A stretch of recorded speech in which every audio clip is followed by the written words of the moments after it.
Assalamualaikum warahmatullahi wabarakatuh. May peace and good health be upon us all.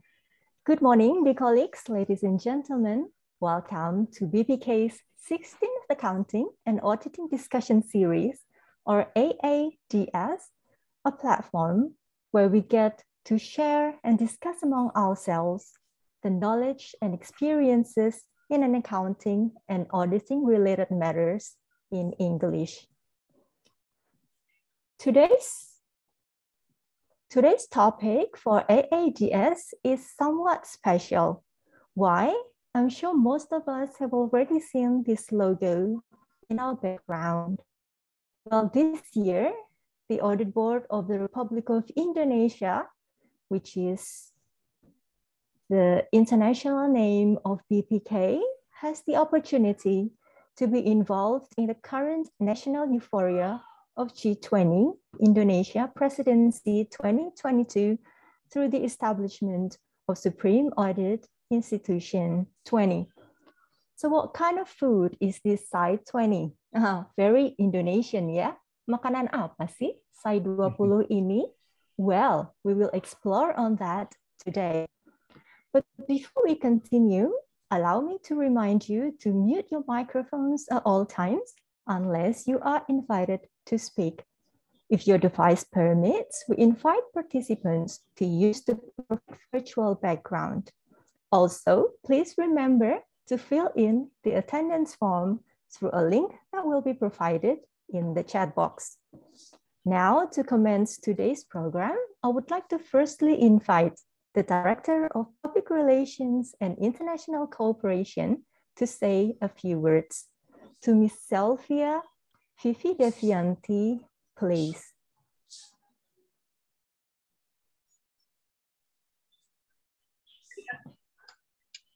Good morning, Sylvie. Can you hear my voice? Yes, Ms. Vivi, your voice is very clear. Thank you. Honorable Mr. Asrarul Rahman, Mr. Niko Andrianto, and Mr. Cokorda Gede Budi Kusuma as a resource person for today's dialogue, and Mr. Dwi Hendro Widiatmoko as our moderator. All participants, good morning.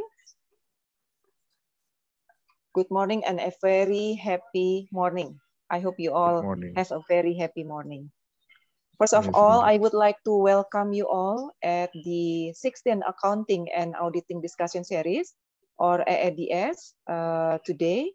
And I hope that we all in a good health and also staying safe.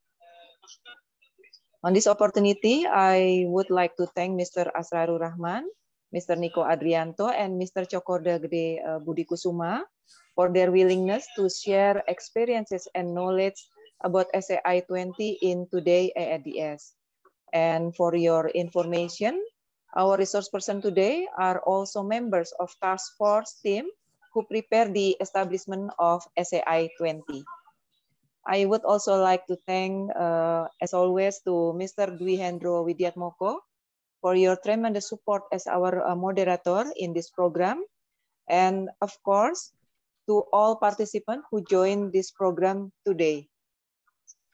I wish we all well and healthy, even though we're still in the pandemic and still in the situation of limitation contact during this pandemic. And we hope that the pandemic will be mitigated soon, so we will have more a better life, because we will have a chance to meet in person. Ladies and gentlemen, all the participants of the AADS. AADS is accounting and auditing discussion series is one of the program initiated by the Public Relations and International Cooperation Bureau.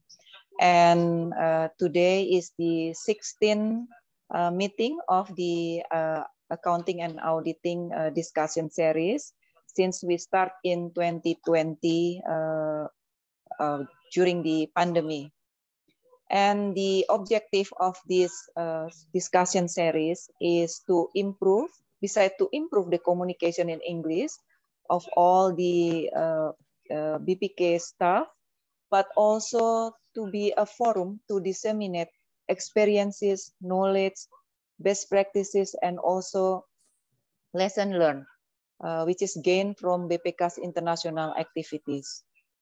For today's themes, we have the theme is what is SAI 20 or Supreme Audit Institution 20. Now, I think our resource person will give an explanation in detail, but I just want to give a brief information about SAI 20. As we know that Indonesia now is the president of the G20 community. G20 consists of a very powerful country, also some developing country.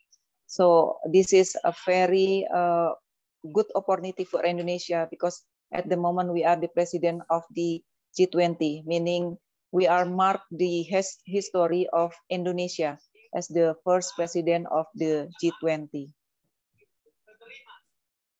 And the G20 presidency Indonesia has the aim to promote sustainable and inclusive post-pandemic growth and recovery.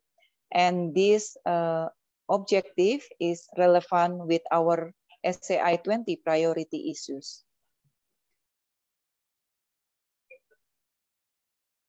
During the presidency of Indonesia G20 presidency, there is 3 priority sectors that will be achieved during this presidency, which is strengthening the global health and architecture. And then the second one is supporting digital transformation. And the last one is ensuring energy transition that is achievable for all. And those 3 priority is relevant with our 2 priority issues of SAI 20, which is recovering from the pandemic in the economy and social life, and also achieving the SDGs goal. To support the Indonesia presidency in G20, BPK has an initiative to establish the SAI 20. And this is also the history for BPK, because this is the first time that when we talk about the accountability for all, we have a forum inside the G20, which is a prestigious community to share about the accountability and transparency. So even though the G20 has a lot of program in regard with recovering from the pandemic and also in the digital transformation and the energy transition, but the transparency and accountability is the key message that is very important in all of the activities. SAI 20 is a platform of cooperation and collaboration among all SAI under the G20 membership. However, SAI 20 is not only focused on all the SAI member of the G20 country, but we also include other developing countries to join and share experiences and best practices in SAI 20, including all the working group and engagement group under the G20 presidency Indonesia. For the SAI 20, we have 2 priorities, which is the accelerating economy recovery so that we may achieve resilient and sustainable economy, and also to support the SDGs implementation. Our presenters today will share more details about SAI 20 and also the priority issues of SAI 20.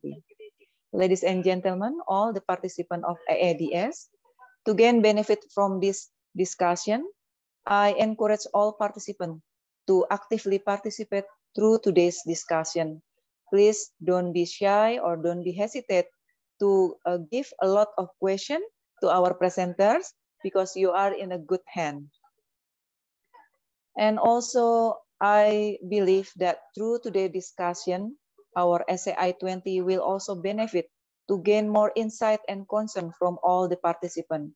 So this is the moment, and please share your thought, your concern, your input, so that the SAI 20 will be benefit not only for us as a BPK, but it will give will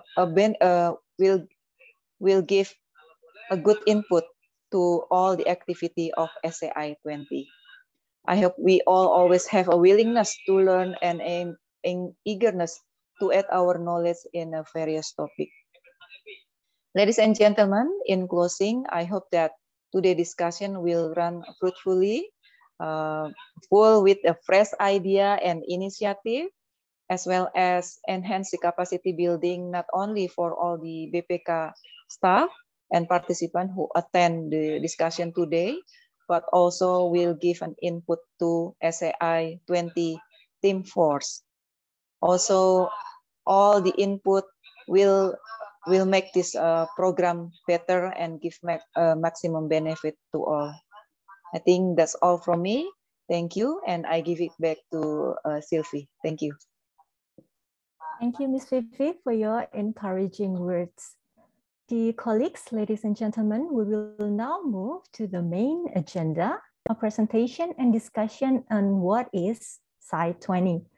To moderate this session, I kindly welcome Mr. Dwihendro Widayatmoko to the screen. Good morning, Mr. Dwihendro. How are you, sir? Good morning, Ms. Sylvia. I'm truly fine. Okay, never been better. Thank you very much. I hope that you feel the same way. Yeah. Yes, I am doing very well, sir. Thank you for asking. Okay, great. Well, I'm sure everyone is impatiently waiting for the main session to start. So without further ado, Mr. Dwihendro, I hand over the platform to you. Okay, thank you very much, everybody.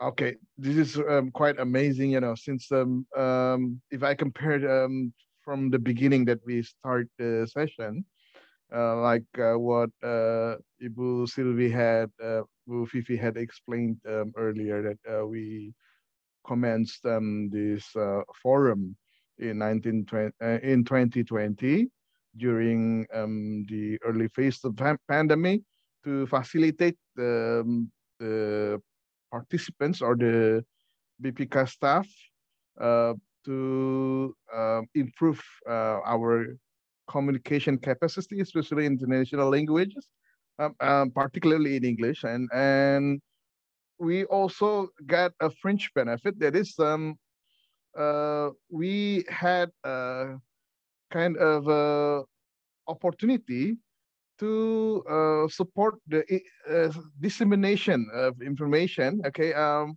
and sharing knowledge related to international accounting, as well as, I mean, international accounting in public sector, as well as getting an opportunity to share some opinions and ideas. And this is how this forum we expect to always be. And at this opportunity, we are already in the 16th series of accounting and auditing discussion series. We had an honor to get the key person, you know, in SAI 20 to share their experience, their knowledge, and what they have during the G20 session meetings.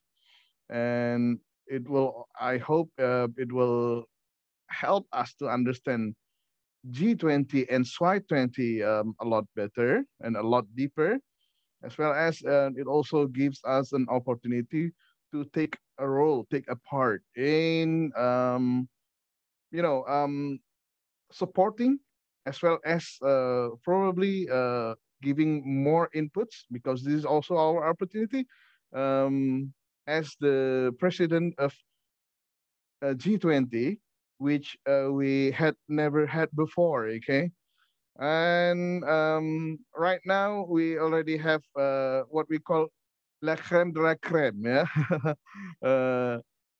The ultimate people, yeah, who have the knowledge and the experience to share us the information related to SAI 20, the priority issues, and also everything related to it.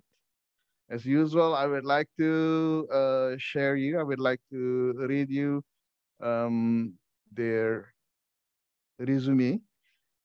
We have already today Mr. Asrarul Rahman as the first presenter, and then followed up by Mr. Nico Adrianto, and finally would be supported by Mr. Chakorda Gede Budi Kusuma. So we have three ultimate presenters today.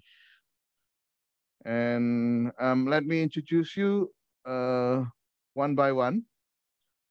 Mr. Asrarul Rahman is currently assuming as section head of planning section head of strategic planning 1, Directorate of Strategic Planning and Performance Management. He holds his PhD in accounting and finance from Adam Smith Business School, University of Glasgow. His contribution in Site 20 Task Force team is defining the rules of procedures of Site 20. And he would firstly elaborate and explains to us what is Site 20 and also in the positions of G20. For the second presenter, we would have Mr. Nico Andrianto, who is currently the section head of Performance Audit Reporting 2, a Directorate of Audit Evaluation and Reporting. Mr. Nico earned his Master of Public Policy from the Australian National University in Canberra, Australia.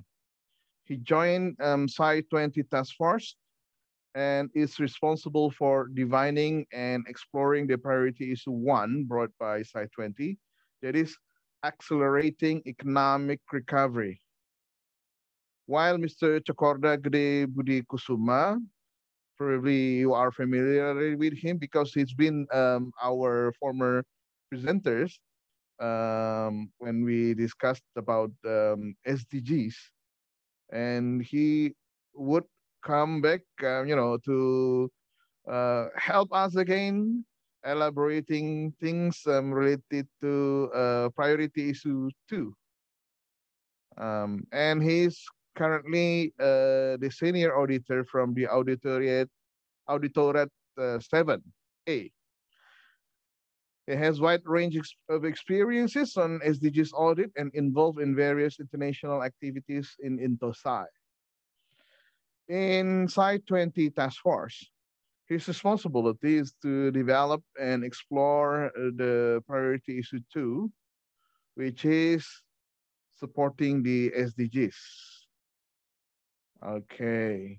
And I would like to inform you also that after the elaboration from all our three presenters, you would have also an opportunity to ask questions and even to respond to the question probably posed by some other participants, so that there will be kind of a effective two-way communication and sharing, okay, to develop a better and a stronger understanding on Site 20 and the priority issues.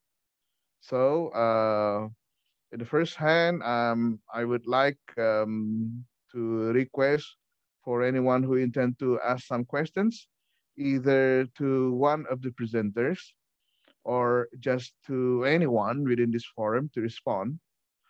Please write down your question in the chatting room in the first place, because it will, however, ease you and all other participants by enabling you to focus on the points of the questions, as well as certain detail of information you would like to highlight, okay? So to give more space for elaboration of our topic today. Okay, I also remind you again that this session of AADS is not only for performing a very formal discussion about various of international issues related to accounting and audit, but also it gives us an opportunity to practice our capacity in communication in international language, which is English. So please do not hesitate to start to initiate a communication, a conversation. You are very welcome to do, and you are very welcome to make mistakes. Why? Because we learn a lot from mistakes. Okay, so never hesitate. Never had a doubt in your mind that making mistakes would discourage you. Why? Because everybody makes mistakes. Okay, we are human. We make mistakes, and through mistakes we learn better. Okay. Okay, now I will give the chance, the opportunity to the presenters to start elaborating what they want us to know. Okay. Now I would like to call Mr. Asrarul Rahman. Okay, Mr. Asrarul Rahman, would you please help us to understand more about Sci 20? Okay. The screen is yours. Thank Great. you. Thank you, Mr. Rui, for the opportunity. The Honorable Head of Public Relations and International Cooperation Bureau, UFIFI, distinguished ladies and gentlemen, and all colleagues from the employees of BPKRI. Well, I'm personally happy and be delighted to be given this opportunity to share our knowledge about what is actually Sci 20.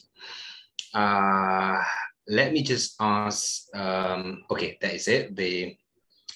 Somebody has displayed our presentation slide. So let me just start by sharing a little bit about the agenda. So we'll be talking about the background and also a policy approach and objectives, priority issues and expected output of Sci 20, the proposed mechanisms and rule of procedures. And then it will be followed by my colleagues. Mas Nico will be explaining about priority issue number 1, and Bli Chokde will be explaining about priority issue number 2. So I believe that we don't have much time. So let me just quick to the next slide.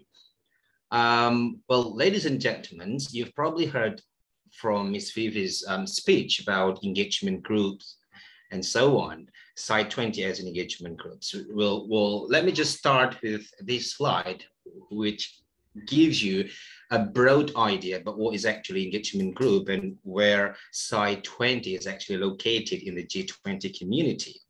As you can see, basically, G20 consists of 2 main tracks, finance tracks and Sherpa tracks. So finance track is actually the oldest tracks in the G20. Remember that G20 was established during the crisis in the early 21st century. And then as it goes along, Sherpa tracks were actually established as well. But what are similar between both tracks are actually they're part of the governments of the G20. But then people realized that we need to also create societies or communities that are external to the government, that is engagement group. As you probably can see that in engagement groups in the blue boxes in the bottom right section, you'll see some abbreviations, B20, L20. It stands for any communities like Business 20, Labor 20, Civil 20, Think 20, Youth 20, Women 20.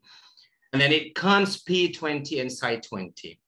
So P20 stands for Parliament 20. It was actually, I think, established about 3 years ago, but it was inactive during the Italian presidency last year. And the Indonesian presidency is trying to reactivate P20. At the same time, Indonesia initiates the establishments of Sci 20 or Supreme Audit Institution 20. So the similarities between those blue boxes they're all external to the government. So that is what we call as engagement group. Okay, so let me just go to the next slide, where we're talking about the background, why we need to establish Sci-20, what necessity that actually promotes us or encourages us to establish Sci-20. As you know that in the last 2-3 years, the COVID-19 pandemic has impacted almost all aspects. The population as a whole has been impacted severely by this pandemic, and then because of this pandemic, the governments all around the world need to disburse public funds in an extraordinary manner. So that's why it comes a greater needs of accountability, transparency, and good governance, right? And, you know, in the times of crisis, we're all looking for greater cooperations and collaborations, not only internal country, but also across the countries around the world. And in this situation, the roles of G20, as you know, that G20 represents, I think, almost 90% of the overall GDP of the world. And together with their size, what G20 and Size 20 can actually support and contribute to the developments of financial and economic situation post the pandemic, and also how it can respond to the pandemic and at the same time still putting efforts in achieving SDGs targets or goals. And those factors create necessity to establish an engagement groups called Sci-20. Okay,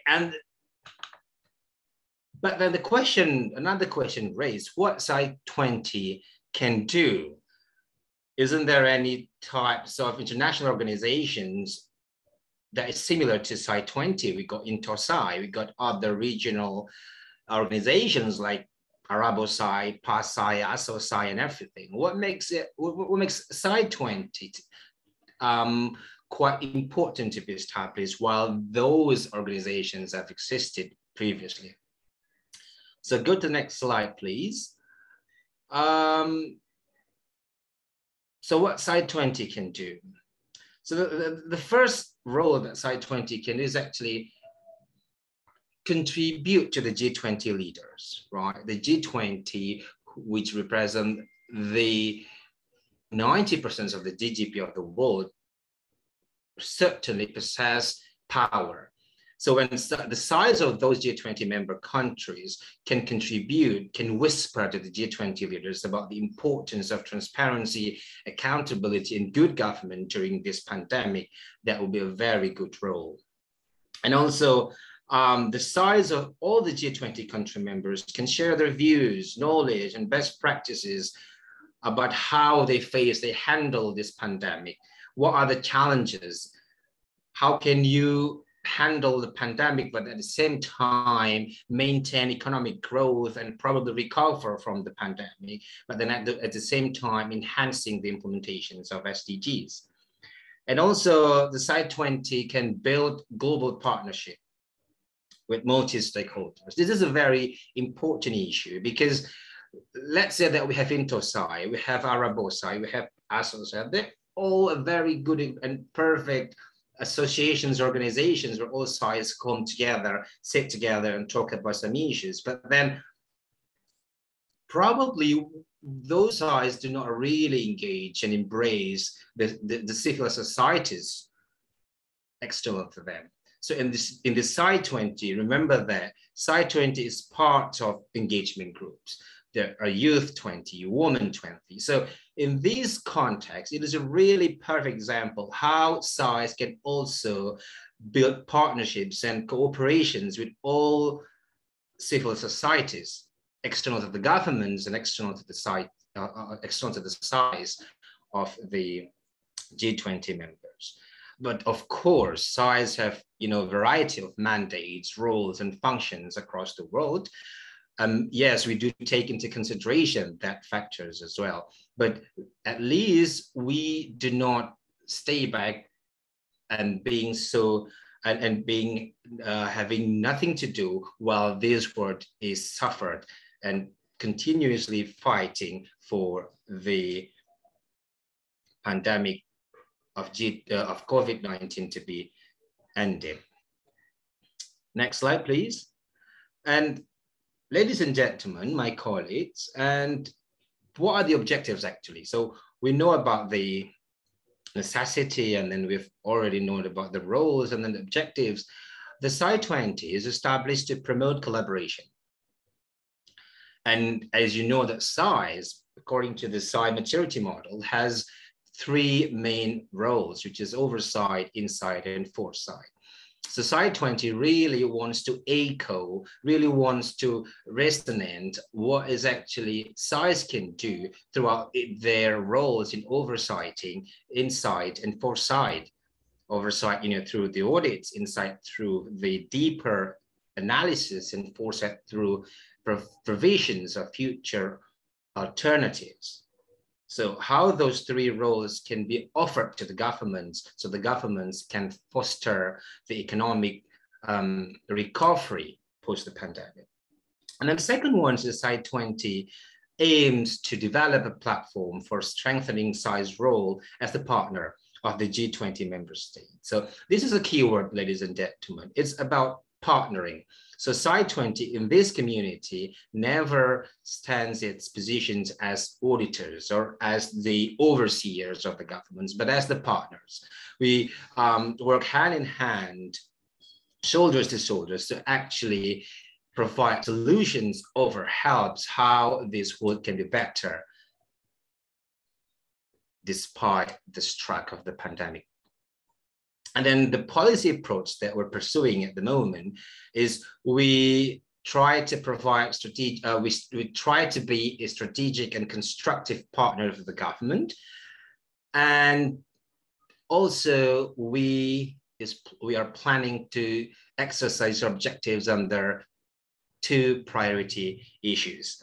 As probably have been mentioned by Ms. Fifi, there are two priority issues that we're bringing in SAI-20 that later will be explained and elaborated more by my colleagues, Mr. Nico and Mr. Chokorda. Next slide, please. So what is actually the outputs that we're expecting to be produced at the end of the presidency of Indonesia? As you know that, the theme of the Indonesian presidency is recovered together, recovered stronger. You've probably seen this jargon everywhere across the city. And then the two priority issues is economic recovery accelerations and SDGs implementation. And then the output of the SAI-20, we are planning to produce communique. So communique it could be in any forms. It could be just minutes, memorandum or memoranda. It could be joint statements. It could be joint declarations or whatever it is. But then at the end of the day, we are expecting that the communique can be a contribution, even a slight one, to the accelerations of economic recovery and the achievements of the 2030 agenda. The next one. And to do so, we've actually proposed the mechanism of SAI-20. So it's actually a basic rules. We just try to convince the other G20 country members to be joining us in SAI-20.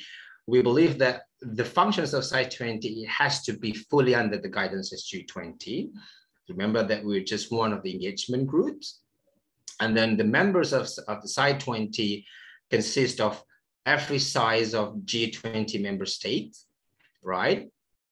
And the chairmanship of the SAI-20 follows the G20 presidency, meaning that the chairman of SAI-20 has to be the head of the host country of a particular year.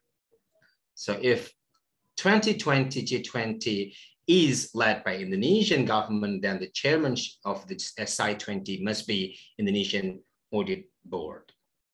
And then for the sake of inclusivity, that means we're not trying to be exclusive. We also welcome guests and observers.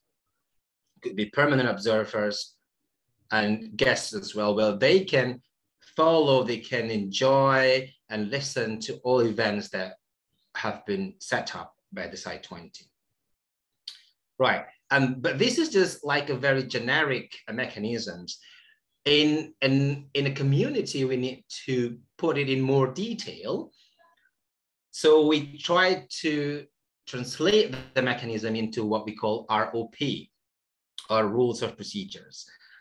So this is what we, as the part of the task force, tried to do at the very onset phase of the establishment of Site 20. So in Indonesia, probably we can call it as AADS. So how all the members of Site 20s can agree on the operational rules about how Site 20 can be run, because we hope that Site 20 will last not only in 2020, but also for the next succeeding presidencies. So in rules of procedures, fortunately, I was actually part of the rules of procedures task force. We tried to build the ROP, and then we classify all the clauses into 3 main headers. Can you just click to the end of the slide? So there's 6 main parts of the ROP, or rules of procedures: background, principles, functions, general rules, events, and output. So let me just go through briefly to each of the elements of rules of procedures here. In background, we provide rationale between why we need to establish this. And this is not easy, because it doesn't mean that the other G20 members welcome to the establishment of Site 20. Resistance is there. It is our job to actually build the communications and try to convince them who hesitate, who are in doubt. And yeah, the journey is still long. We haven't been able to convince all, but of course, we're still doing our job to convince all the Site members, the Site 20 members, to be able to join all the events that we've proposed. And also the objectives, and then we explicitly stipulate in the background that it is a non-political nature. It has no intention whatsoever to duplicate what the existing international organizations have proposed. Like, we do not want to replicate what Intosai has done, what ASOSAI has done. We just try to echo their initiatives. We just want to bring their initiatives to the bigger stage, which is to the lighter light, which is actually the G20. We welcome them. We even invite Intosai as a permanent observer to attend all events of Site 20. And then in principles, as you've probably been familiar with, we've proposed independence, transparency, accountability, which are common principles in SAIs, but also we emphasize the importance of having inclusiveness, collaborations, continuity. We don't want to be exclusive at all. We invite even SAIs from the non-G20 members. We don't care about it. We also invite all other engagement groups. We invite Youth 20, we invite Women 20 to attend, to take part, and to contribute whatever the contributions that they can offer. We are welcoming them very much. And then in terms of functions, we also introduce what we call Troika. So Troika consists of, actually the meaning of Troika is the chairmanship of the Site 20 is actually shared into 3 parties: the current host country, the previous host country, and the succeeding host country.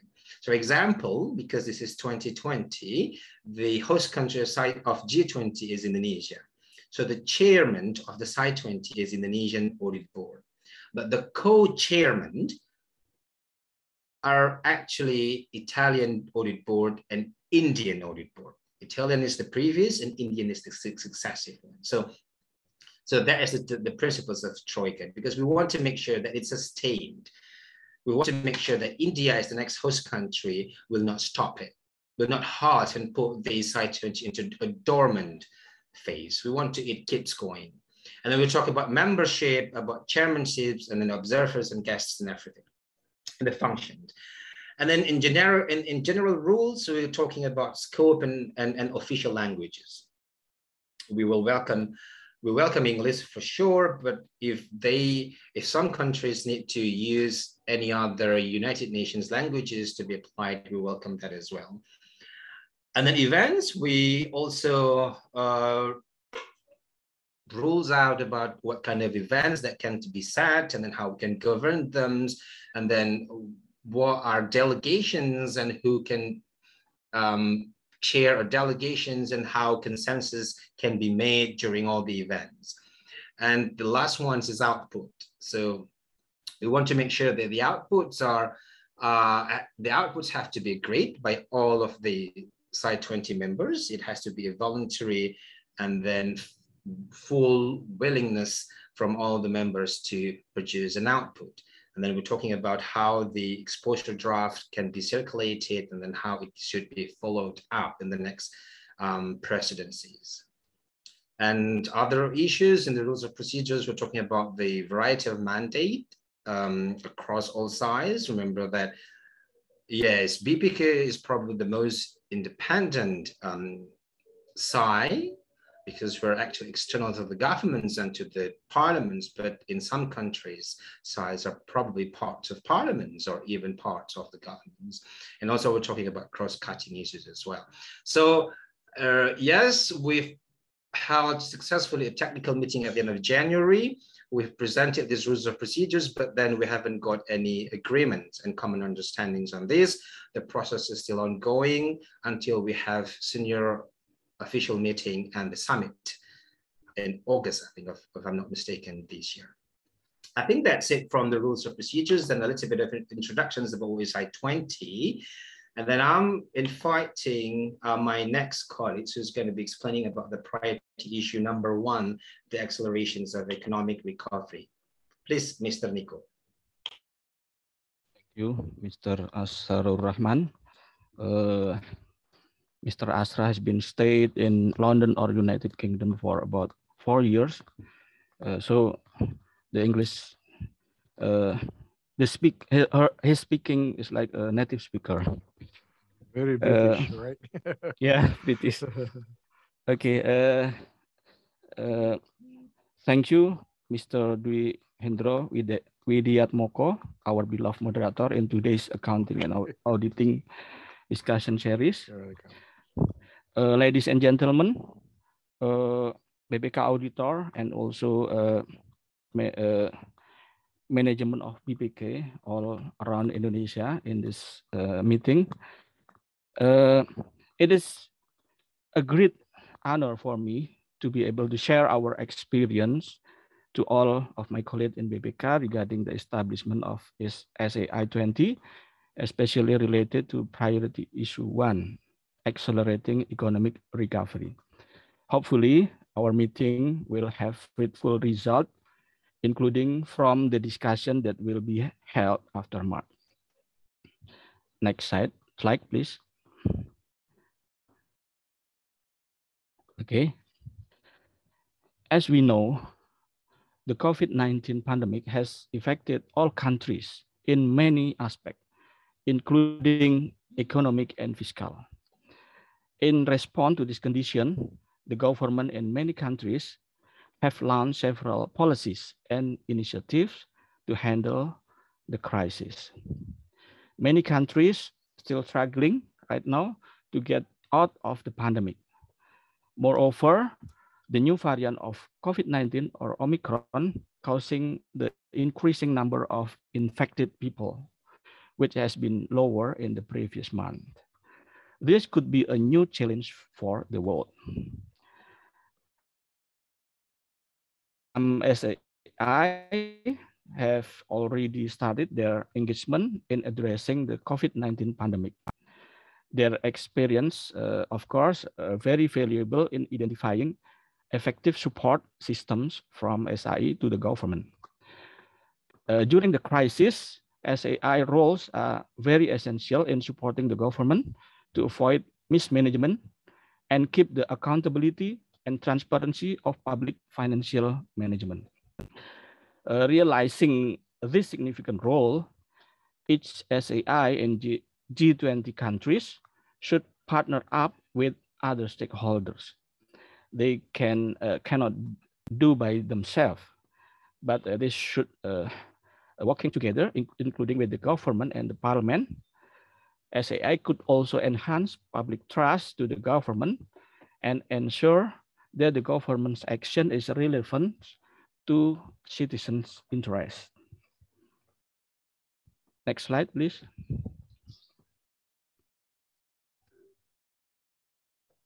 Okay.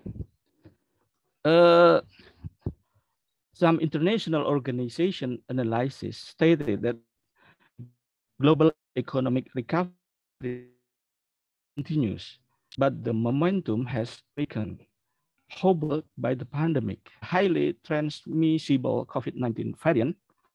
The recorded global COVID-19 death toll has risen close to 5 million, and health risks abound,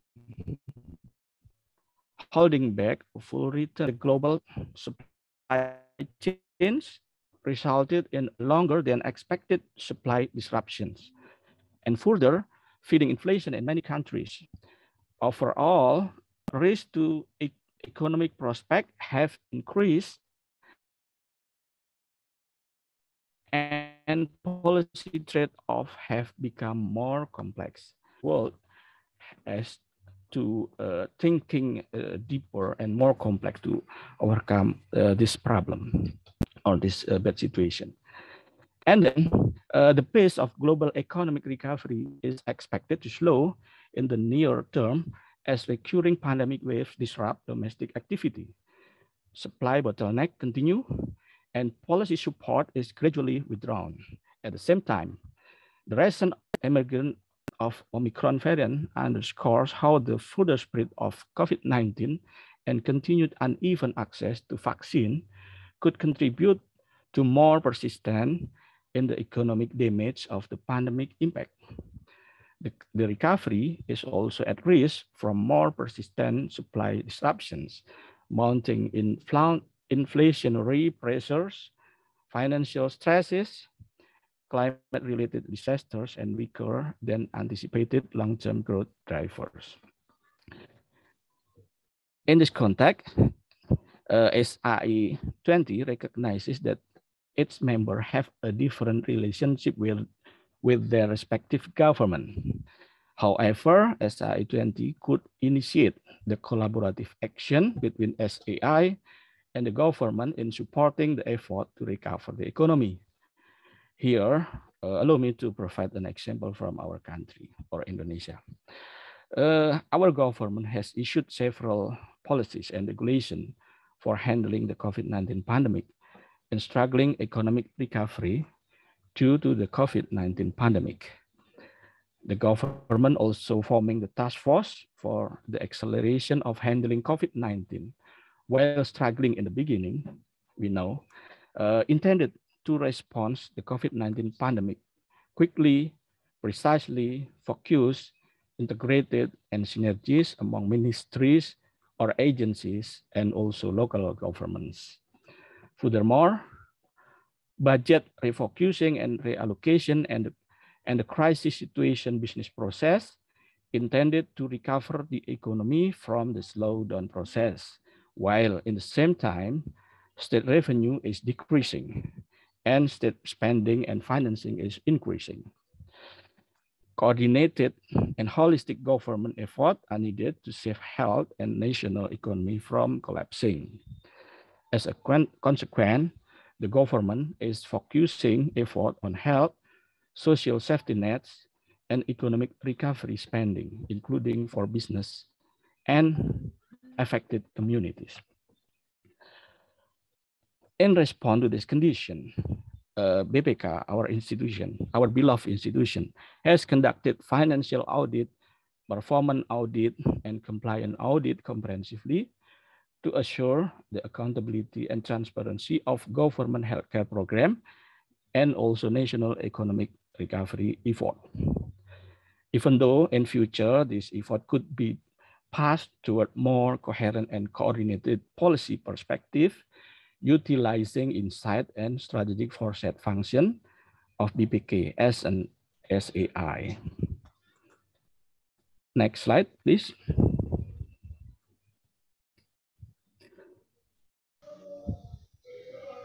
Okay. The establishment of SAI 20 could be a crucial moment to enhance the position of SAI of G20 member countries as the government ally in delivering the best policy to accelerate economic recovery. SAI 20 could promote collaboration between SAI and governments under the banner of Recover Stronger Together.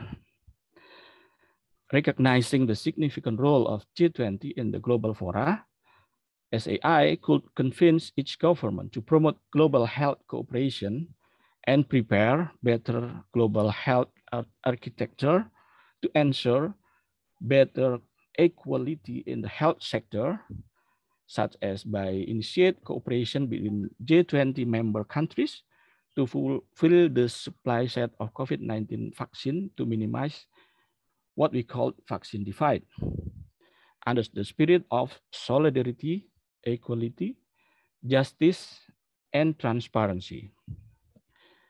Because without working together, the COVID-19 pandemic will take longer time to overcome. This global health framework will help the government prepare better health architecture, which is the integrated human, animal, and environment health system, and strategies to accelerate economic recovery in the post-pandemic condition. Moreover, global health not only cross-cutting issue in the G20 forum or among working group or engagement group, but also prerequisite for economic recovery. Okay, next, please. Next slide, please. Okay. Indonesia's G20 presidency theme, recover together, recover stronger, like Vivi have said before, reiterating the significance of promoting sustainable and inclusive post-pandemic growth and recovery by producing concrete outcomes that will benefit the world, particularly developing countries, through three priority issue sectors. Firstly, strengthening global health architecture. Secondly, supporting digital transformation. And lastly, ensuring energy transition. Additionally, the crisis tells us a lesson to prepare for uncertainty in future. A country needs to be resilient so that future crises will not create major disruption to the lives of citizens. To become resilient, of course, the government, parliament, and SAI should collaborating together with the business sectors, communities, and other stakeholders to design a foresight capacity to build back better, including pave the way for achieving the SDGs targets. So SAI could also increase their capacity to provide better oversight, insight, and strategic foresight to provide more strategic recommendation for the government to become more resilient in anticipating future risks and uncertainties.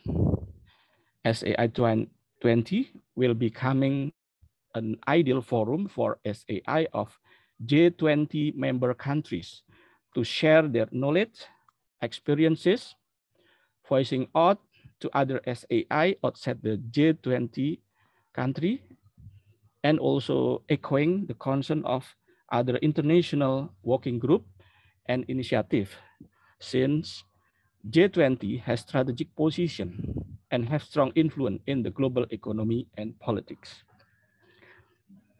Next slide, please.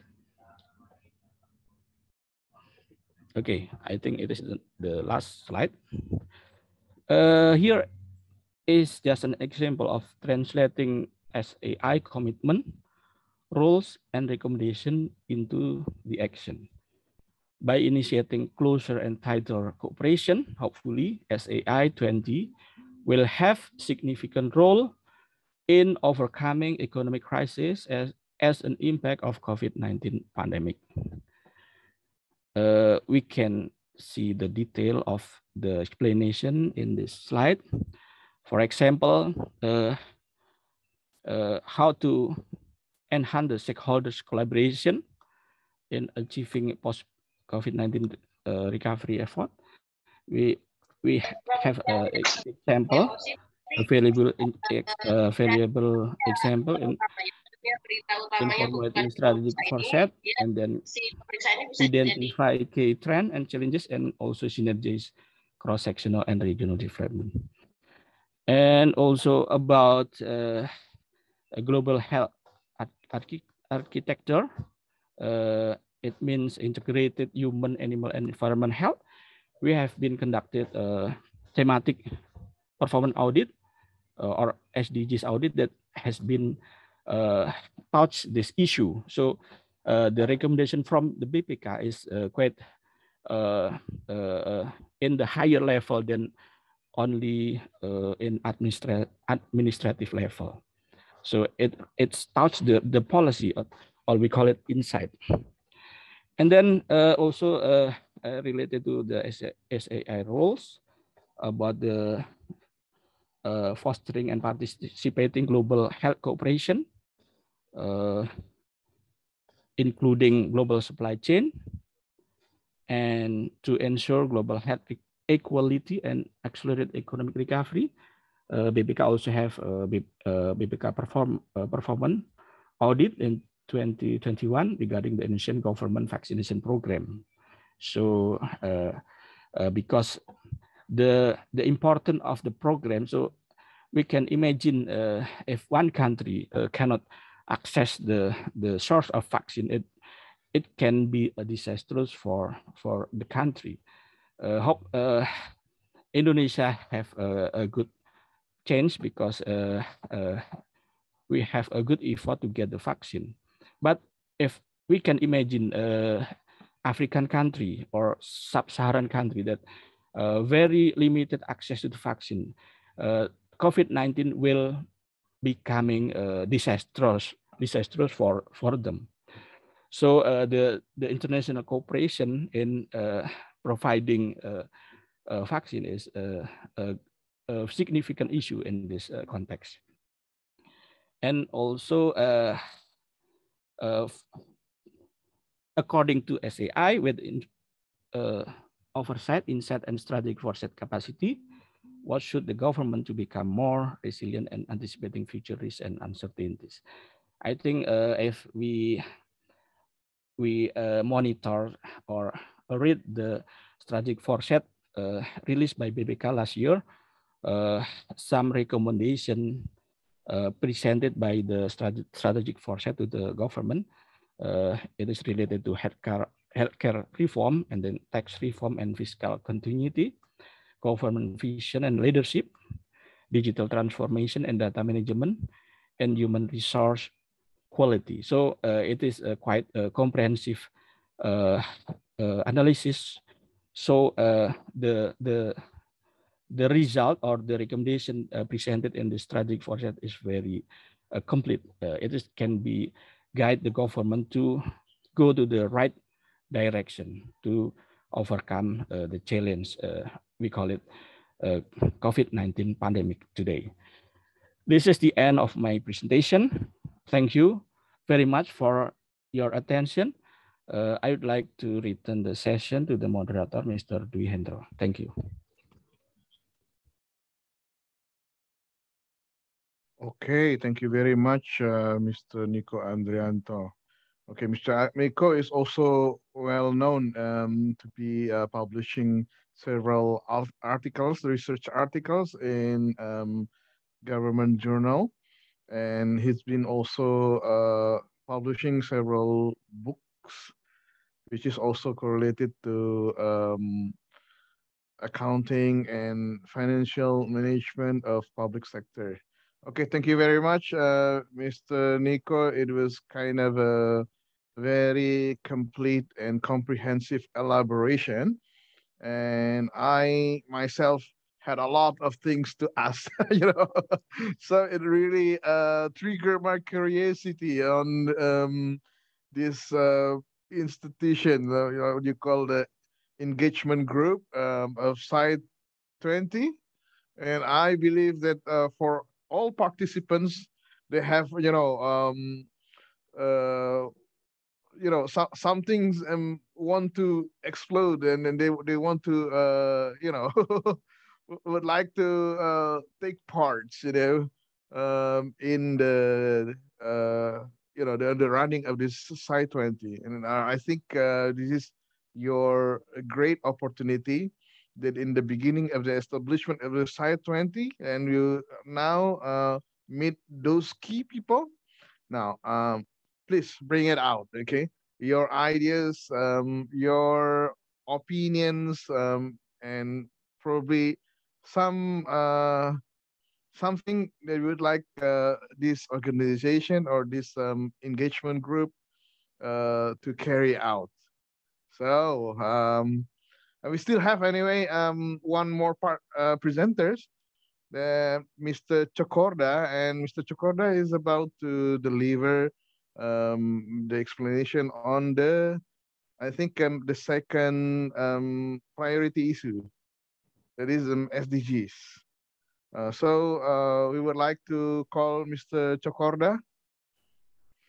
Thank you, Mr. Dwi. Okay, great, Mr. Chokorda. Nice to meet you again in this session. Okay. Yeah. Okay, it's been quite some time, yeah. Yes. Yeah, but still, okay. I struggle on the SDGs issue because. Great. Mr. Chokorda is giving a very complete and comprehensive elaboration, so that we will understand every single particular sub items of these SDGs. Okay, and even he comes with the formulation of the measurement and the metrics that comes from his own idea. Now I think you should share more. Okay, Mr. Chokorda, please at least give us some brief understanding on this SDGs as the second priority issues of Site 20. Okay, thank you very much, please. Thank you for the time. Ladies and gentlemen, I would like to share my knowledge and our works in the Site 20. The theme of SDGs always been a discussion in the international levels, but somehow in the Site 20, we also bring this issue, like Mr. Arsa previous session described the G20 itself. If I can recall that every SDGs on the specific target, we have like a policy and the finance. SDGs is a very good way to portray the public policy because it's very systematic from goal 1 to goal 17. But in the each goal, we have like a targets, but in the each target, you can see there always be there's an achievement, but how the policy and the finance of the policy will look like. So if we mirror the SDGs into the G20, we can say that the Sherpa track is the policy, and the finance track is the mean of implementation of how we can reach its goal in the SDGs. So from this priority issue 2, even in the G20, the SDG is still relevant. That's why we keep this topic as the Indonesian presidency also talk about the SDGs. Next slide, please. But the problem comes because a lot of Intosai initiative already talk about the SDGs. So like mentioned by Mr. Arsa, the establishment of Site 20 is quite hard to be accepted because they're afraid to be a duplication or something, especially on the topic of SDGs also. That's why we as the team try to like, okay, what's the difference is SDGs in the Site 20 with the other initiative? So the spirit is not like duplicating, like Mas Nico said, we try to echoing and voicing out. So if we try to see the SDG 70 goals, it will very hard for us where to start. However, luckily, the UN always publish their report. So we start the scratch from the Sustainable Development Goals report to 2021. In this report, the COVID-19 already bring a very, very setback for the track of SDGs. So I quote the UN Secretary General. He said that the current crisis is threatening the decades of development gain. So you can imagine we try to step by step to reach the goals, to no poverty, but somehow with the COVID we have to go down very, very fast. So the crisis is real, but somehow if we delay, so there's no money, but if we delay the urgent transition to greener and more inclusive economy, the recovery will be very hard. So in this report, highlight that the need for transition for greener economies and inclusive economy is the key to recover together, recover stronger if in the Indonesia presidency. So we try to convince all the side from the side 20 that based on this Sustainable Development Goal report, there will be a link to the theme of Indonesian presidency, even for the engagement group. I mean, this greener and inclusive economies, actually, each engagement group also has a topic to talk about it. Next slide, please. Next slide, please. So what next? We try to convince the side 20 members. We start from the G20 presidency, which is global health architecture that already explained by Mr. Nico previously. Then we try to link between the spirit of inclusive economies and greener economies to the Indonesian presidency of the G20. So if the policy talk about the inclusive economies, then Indonesia presidency specifically focus on how digital transformation could include more people who are affected by COVID. Because if COVID make people mobility is more restricted, but if you have access to the digital transformation or digital platform, the economy will still there. So this inclusive economy could be translated into digital transformation. It's very important. And if from the report of UN about the need to be greener economies in Indonesia presidency, we really focus on how we can make a sustainable energy transition. Like probably all of us already hear that the hype of electric car already in place in Indonesia, but it will be not much help for the earth if we still have like a power plant powered by fossil fuel. So the transition into more renewable energy, more greener economy, for the greener economy should be taking place also. So not just the electric car, but the source of the electricity should be transformed or get a transition. But the question is, it is a very expensive transition. Where's the fund? That's Mr. President said, okay, we will start our energy transition, but please help with the funding because it's not a cheap one. So we can align, convince that for the side 20 members from the wide 70 goals, we have like this topic of inclusive and greener economies in that SDGs report, and it really aligned with Indonesia's presidency because we talk about the digital transformation and sustainable energy transition. Next slide, please.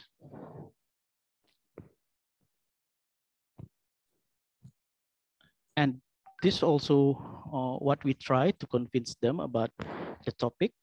So we see from the engagement group, which is non-government entities who engage in the G20, that greener economies could be translated into green and just recovery from COVID for the urban 20. So we try to like compile what they really talk about in the G20 presidency, and we see the link of what we try to propose on the SDGs.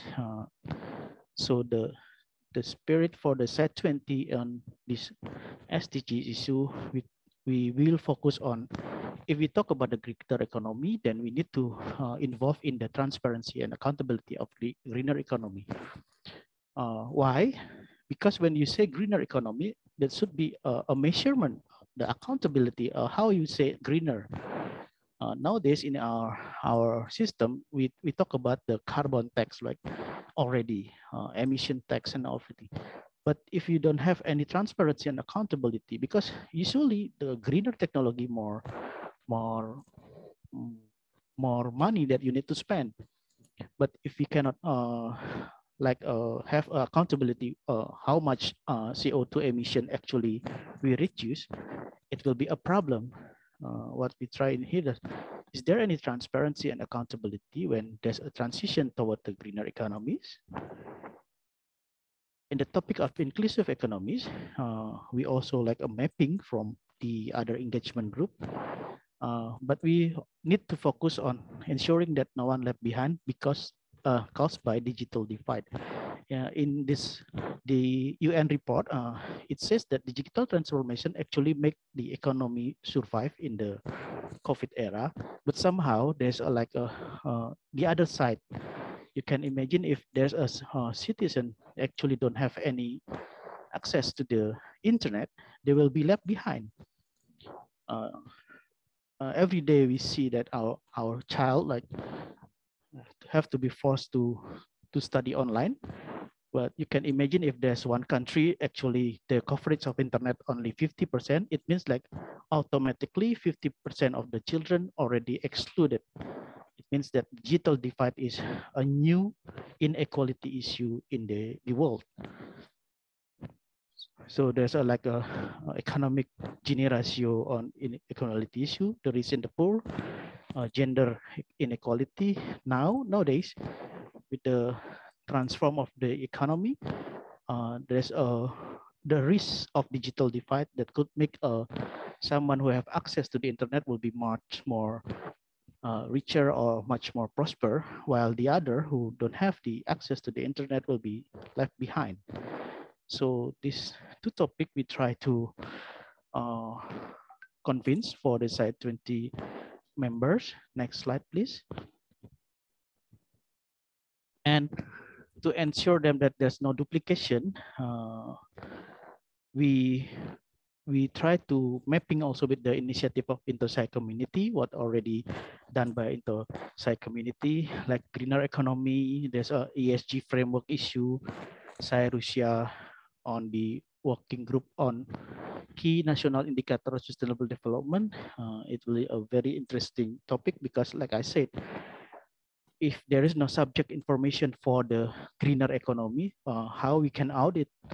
So the ESG framework could be like a thing to be considered if we want to audit the transparency and accountability of transition toward greener economy. But the problem is in Indonesia, there's no like a rule for establishment of ESG, except for the private sector. So the public sector still not compulsory or not being established yet for the framework.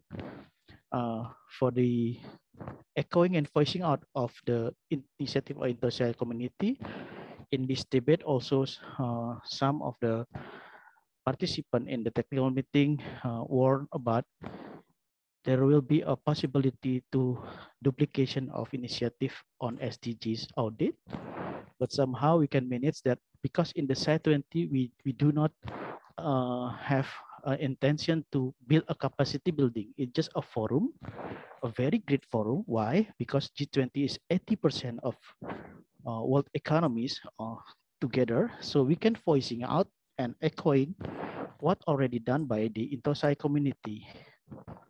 Then it can be seen that not only the Site 20 members can join this technical meeting, there's some of other side outside the G20 countries also involved in how to talk about how to ensure that there will be no one left behind because of digital divide.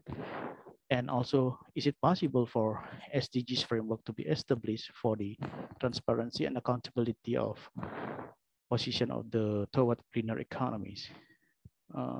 Last slide, I think. Next slide, please. So last but not least, we try to prove that our concept can be done. So the final output of this Site 20 is communicate. It means like Site 20 members will have like a document that will be presented on the G20 leader about how actually Site 20 can contribute for the policy and the funding. So the categories are about what is the side commitment, side roles, and side recommendation. This is the categories, and we wait for the feedback from the other side, and some of the feedback already in. So our task to explore about how SDG actually can be prepared as the communique. In here we have like side roles on 22A.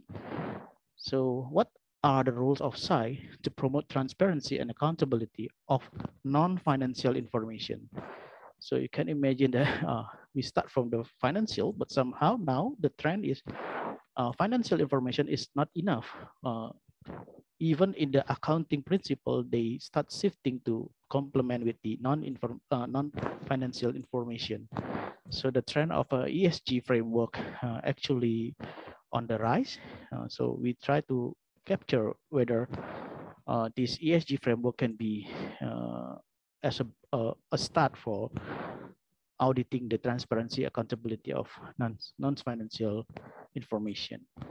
And for the digital divide, we asked to the Site 20 member, what are the role of SAI to promote in the program in digital and in economic transformation? But somehow in the same time, we have to ensure that the digital divide does not happen, because if it had happened, there will be someone left behind. That's all that we can share from our team. We prepare this together in Bali, but there's a lot of things that we can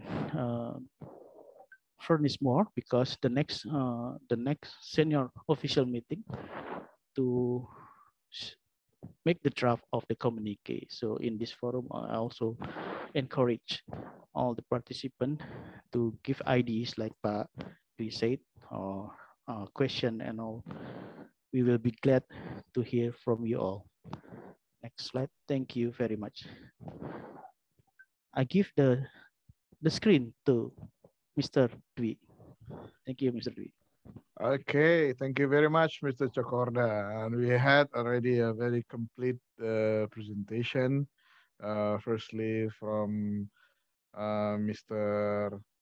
Asrarul Rahman, and then Mr. Nico Adrianto, and finally Mr. Chokorda Gede Budi Kusuma. Okay, I suppose that all participants had well, I don't know, you know, for me myself, my understanding on Site 20 honestly is not even, I think, 50%. I mean, it is still not really confusing, but still a lot of things in my mind I would like to ask, you know, related to this, and I'm really curious to know, like, you know, it's kind of an honor for Indonesia to be finally selected or elected as the president of G20, and which was formerly G7 and then developed to G8, and now you see 85% of the world economy is run by these G20 countries. And even though Indonesia, as one of developing countries, is seen as one of the economy which is most affecting, one of the most affecting economy of the world, which is also one good positioning. Okay, I would say it's kind of a power. Okay, in I would say a bargaining position, a good bargaining position. I mean, while waiting for other participants to ask questions, may I ask you the question anyone could answer, like how important, how powerful is our position as the president of G20 in this case? And right now we also had an initiative to start Sci 20, which is I would consider that's very smart. Okay, a very smart move and very smart strategy to initiate the establishment of Sci 20.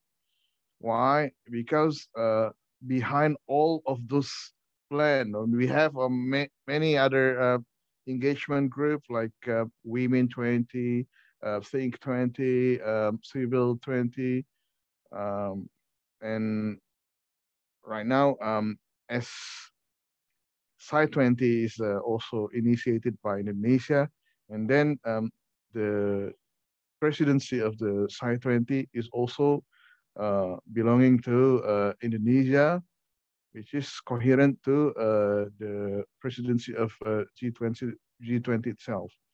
And I'm okay. I also ask. I want to know whether other engagement group also should be led by Indonesia, like Women 20, Think 20, okay, Labor 20. Similarly, like Sci 20, and then Sci 20 related to even though like what you said, we're not doing any auditing, but we are at least setting kind of a standard for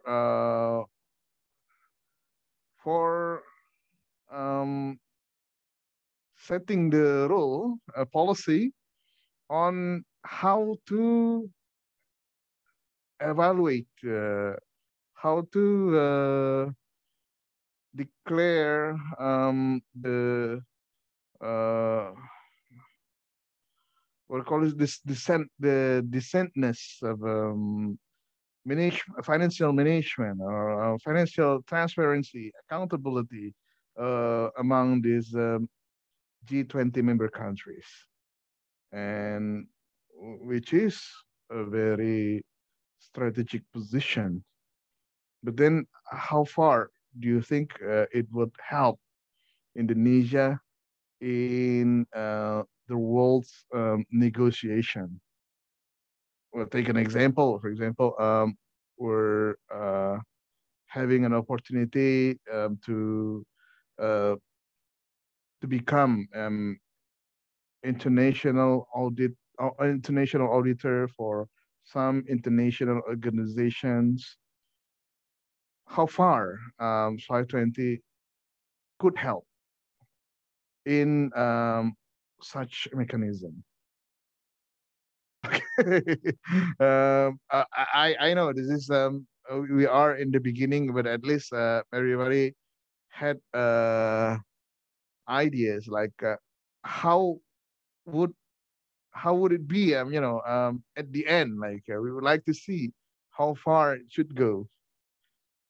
Okay. Thank you.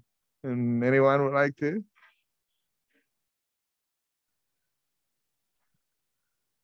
So who's going to respond? Bleach update. Okay. Just a quick response, Pak Dwi, regarding your questions about who actually leads the other engagement groups. If I'm not mistaken, I catch that question. So basically, all the tracks and groups are led by the host country.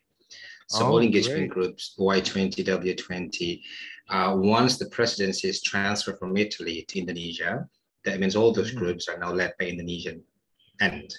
So then we're going to transfer it to the India at the end of this year. So that's an automatic process. You have to move quickly then. Yeah. We don't have much. We don't have much time actually. Okay. And in terms of how Site 20 can have an impact on our positions, as you know, that we're proposing as the international auditors of some international organizations, I'm not sure that we are perfect persons to discuss about it. Maybe the Bureau of Public Relations and International Cooperation can explain it more about that. I'm afraid that I have no clue about that to answer your question. Okay.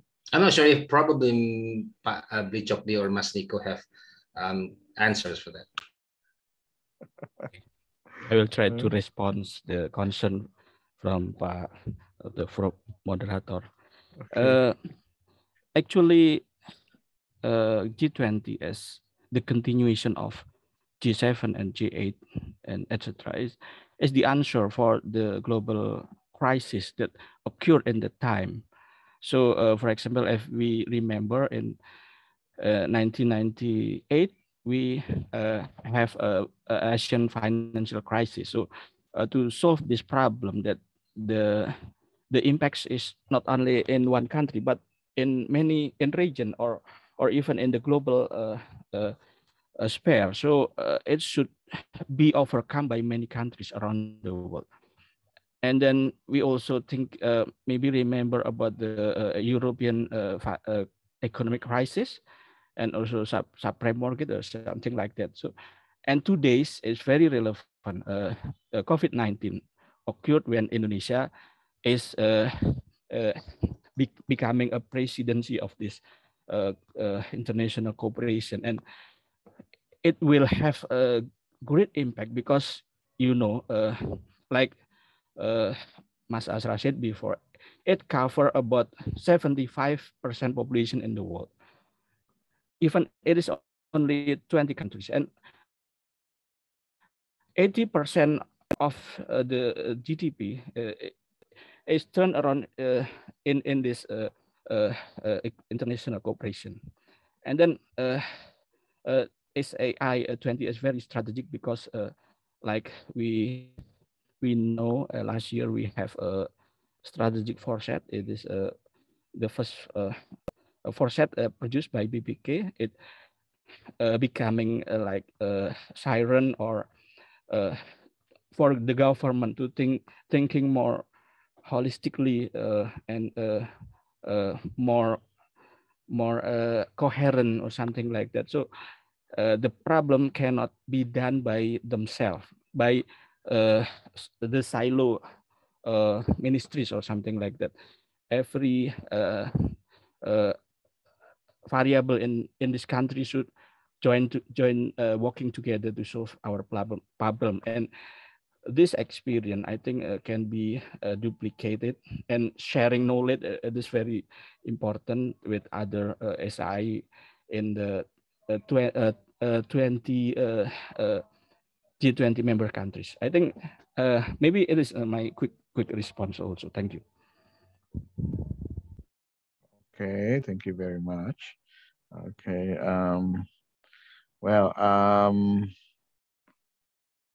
we have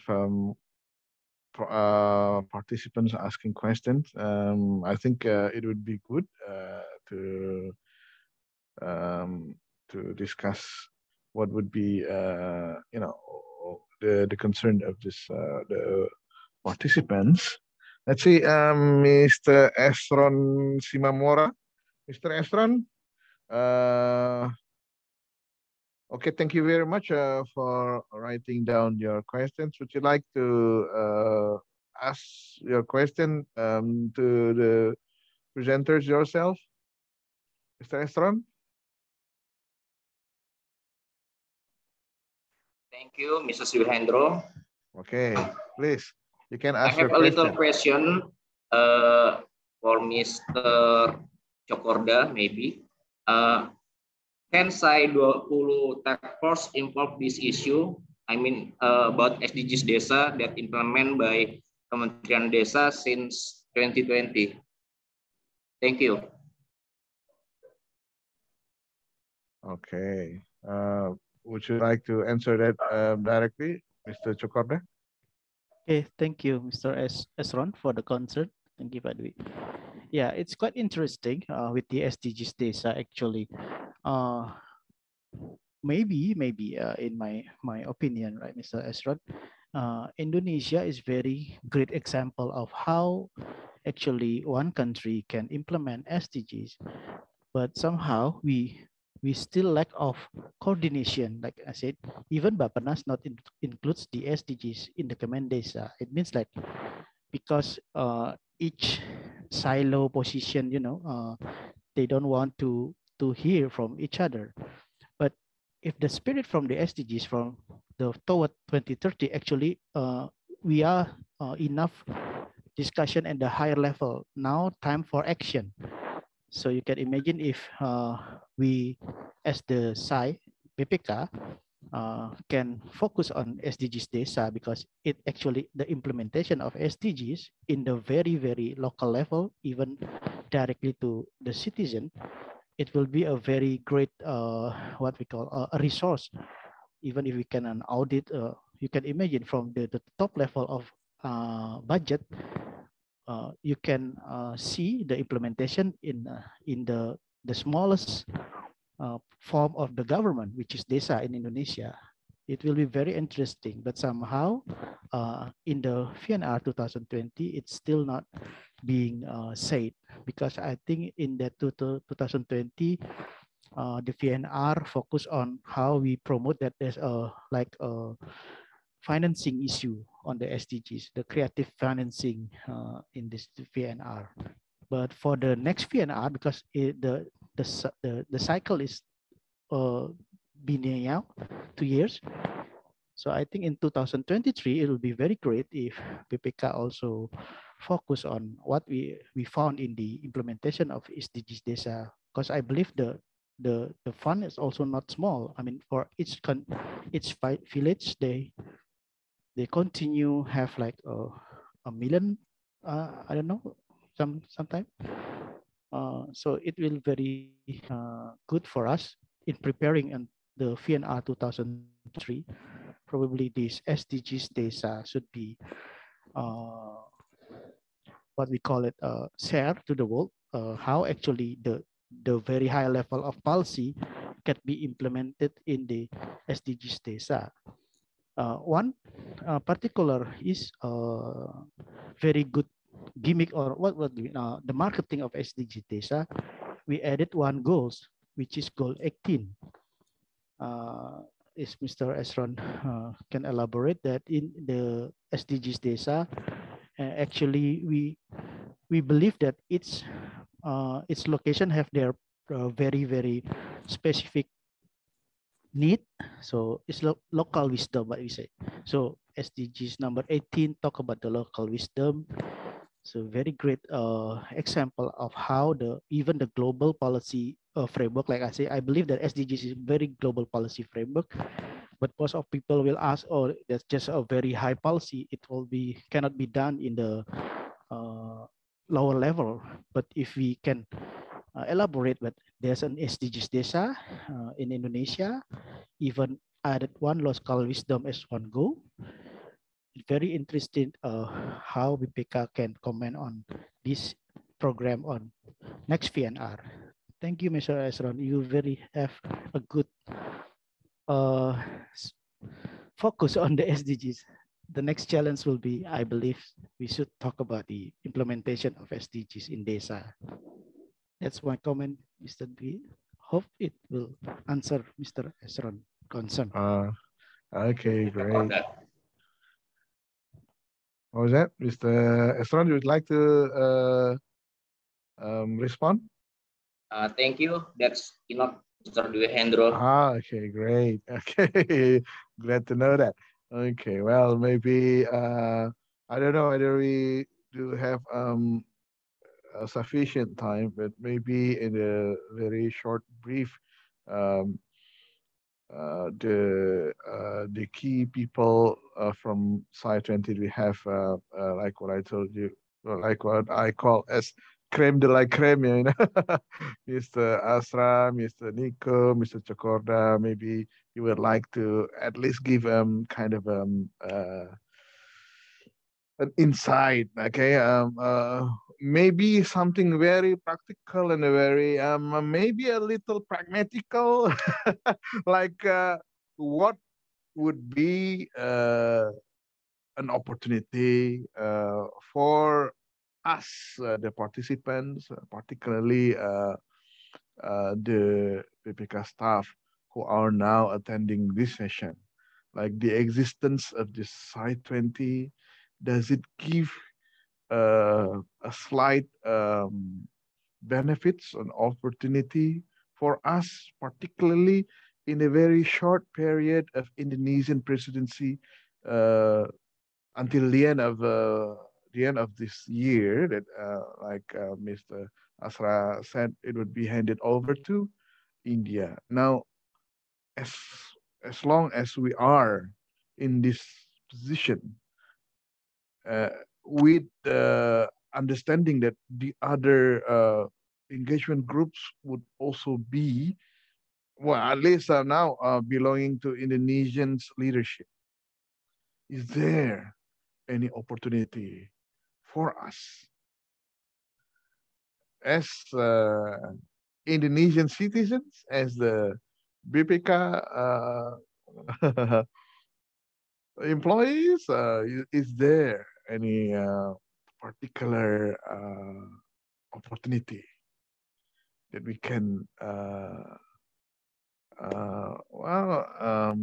at least try to foster, or try to initiate, or whatever, I mean, in a practical way?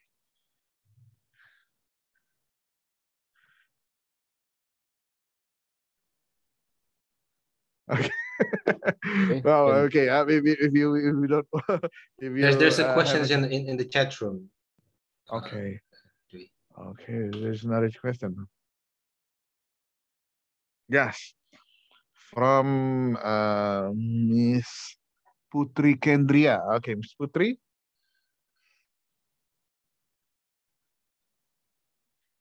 Miss Putri, would you like to ask your question? Yeah, hello. My name is Putri. I would like to ask about what ideas are proposed by Indonesian side to be implemented immediately in order to avoid the economic downturn due to the damage caused by natural disaster from the climate change. Thank you. Okay, great. I think Mr. Chokorda is the right person to answer this question. Okay. I believe so. Thank you. Thank you. Thank you, Ms. Putri. It's a very great question. I'll try to maybe start from why is climate change is the next challenge after COVID is finished. So I believe that you already read or even got a global risk, yeah, Mr. Nico. There's a 10 severe global risks. So climate change is one of the most severe risks if we don't prepare for what happened next. If as a SAI, actually we have start focus on the climate change long time ago before the SDGs. So if I recall, I believe that we start to audit the forest 14 years ago probably. At that time, the issue is about the forest fire and all the stuff.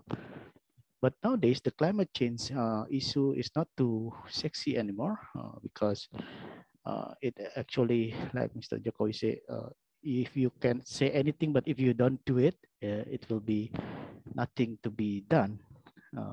So inside Indonesia, what we focus on the issue of climate change on the auditing, we still asking about the how you can measure. Like I said, if there's no transparency about the how much CO2 emission, so how can we trade with the other country, since the other country also do their policy focus on their benefit also.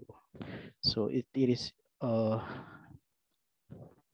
good enough for Indonesia already patient for not doing the development because we have to keep our forest, but it actually the accountability of how much carbon can be stored in our forest is not being acknowledged with the carbon market around the world. So we the government shifting, I think there's not mitigation issue, also there's like adaptation national plan for the climate issue. So in the adaptation is more like the balance, not just the environmental. We focus about how we still do the economics with minimum risk of the climate. So from the perspective of SAI, I think we, SAI Indonesia, we try to keep the climate change as our priority issue by involving in the capacity building of working group of environmental audit. So last year we do the training on the SDGs, focus on the climate action. But hopefully with this Site 20 also talk about the greener transition to greener energy.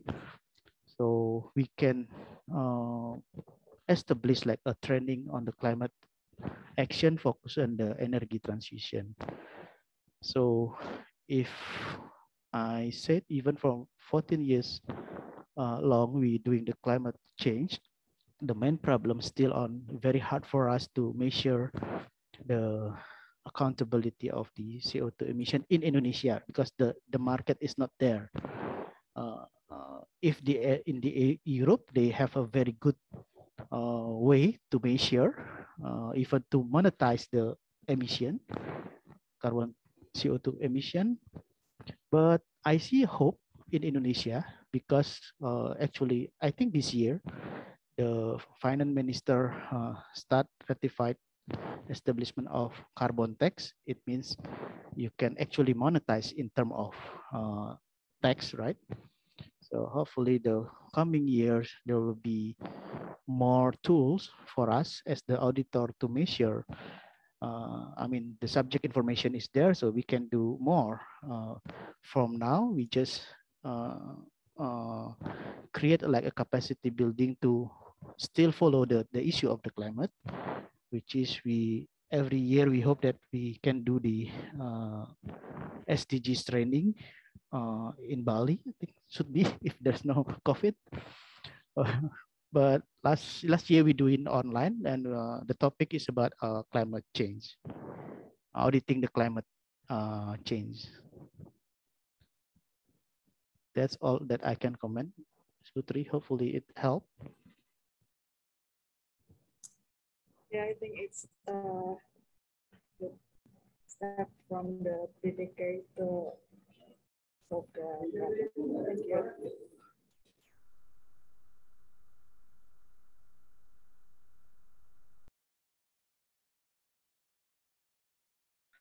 Okay, well then, thank you very much for the dynamics of the forum. You know, there have been questions, elaborations, and also some response. And I'm afraid we are approaching the end of the sessions that Right now it's already 11:48, and we had several. Okay, we're supposed to have one session of I think a song related to G20, and it would, I think, close the session. But then I would give one more chance for anyone who would like to give comments or maybe another questions. Maybe we do not have any more time for one another questions. Maybe just some closing statements, maybe from the presenters or from anyone. Maybe Mr. Nico or Mr. Astra and Mr. Chokorda would like to say something before we end the session.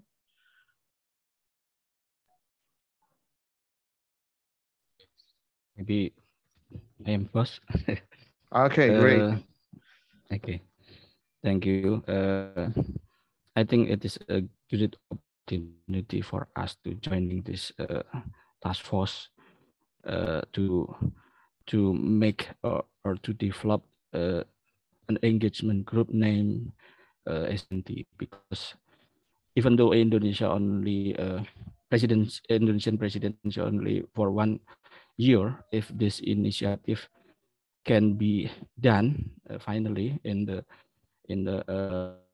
summit, so this initiative will be continued by another SAI, and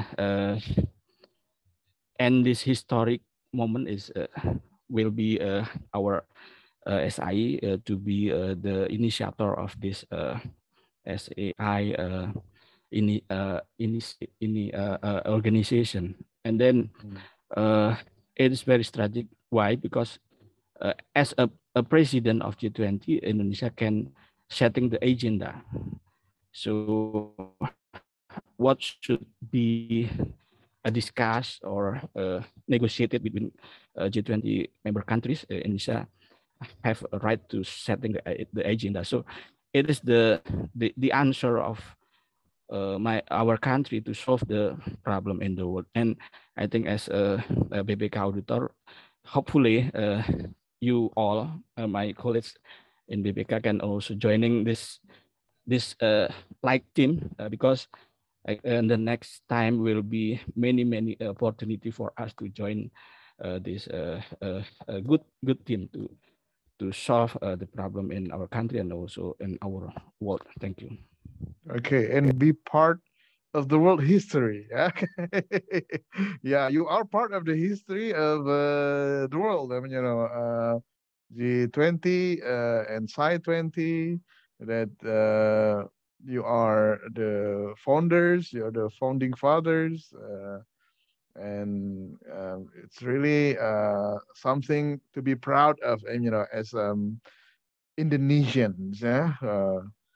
Especially for this Sci20 initiative had never been done before. So you are those initiators. Okay, great. Congratulations. Okay.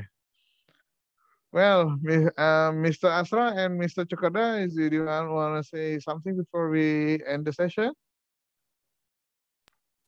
Yes, Mr. Dewey, just a very short sentence statements that we're delighted to be given this opportunity to share and then to socialize for SI20. And as you say, that as part of this history, this is going to be the very first time that SI20 established, and we are calling out for all employees of PPK to together make these initiatives become successful. And probably if somebody asks you about SI20, at least by attending this event, you can answer with a proper answer. Thank you. Okay, great. Okay, thank you. Mr. Jakarta? Yeah, thank you, Mr. Dwi. for me, as the SDGs enthusiasm, hopefully with this forum, I always encourage that in our mind as an auditor, please focus on the principle of no one left behind. Like even in the era of the COVID-19 crisis, we can focus on the government programs and how to help in this case, like ensure that no digital divide happen, because it's very hard for a citizen if they don't have an access for this, since the program of the government nowadays using a very electronic stuff, eKTP and all the stuff. So digital divide is the new risk. So whenever you do an auditing task, please ensure on the principle of is there someone left behind? If yes, please comment to the program, so it will be not happen. Thank you, Mr. Dwi. That's all. Okay, great. Thank you very much, Mr. Asra, Mr. Nico, and Mr. Chokorda. So it's been a very beautiful presentation, and I believe it will someday will bring fruitful benefits for everybody, especially us in BPKRI. And what you have done there had been very, honorable things, and we are very proud of you. Okay, and please inspire us more, and would be good for anybody, to follow your steps. Yeah, there. Okay, thank you very much. And I will return the session to our MC, Mr. Sylvia. Okay, Mr. Sylvia, I think there would be a kind of a program for closing of the session. Yes, thank you very much, Mr. Duhendro, for the excellent moderation. Okay, Dear BPK thank you very colleagues, much. ladies and gentlemen, we have come to the end of the 16th Accounting and Auditing Discussion Series on what is Site 20. On behalf of the Public Relations and International Cooperation Bureau as the organizer of AADS, I would like to once again thank our presenters and moderator, and also all participants for this very lively discussion. We hope you find today's session interesting and insightful. We will see you again next month for another series of AADS with another interesting topic. Until then, please stay safe and stay healthy. Wabillahi taufiq wal hidayah. Wassalamualaikum warahmatullahi wabarakatuh. Waalaikumsalam warahmatullahi wabarakatuh. Waalaikumsalam. Thank you. Thank you. Mr. Dwi Hendro, thank you. Thank you, Mr. Okay, Dwi. thank you very much, Dwi. Mr. Asra, Mr. Nico, Mr. Yeah, Chokorda. Okay. see you in the next Thank you. session. See you.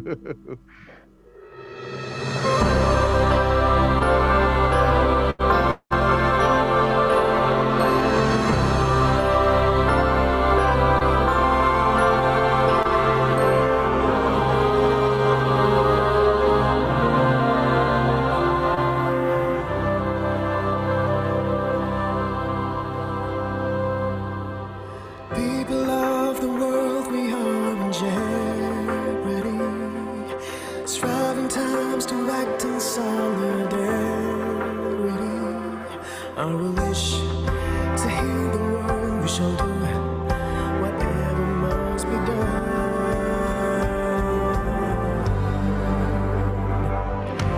We cover together, we cover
Thank you, everyone. We'll end the platform now. Goodbye.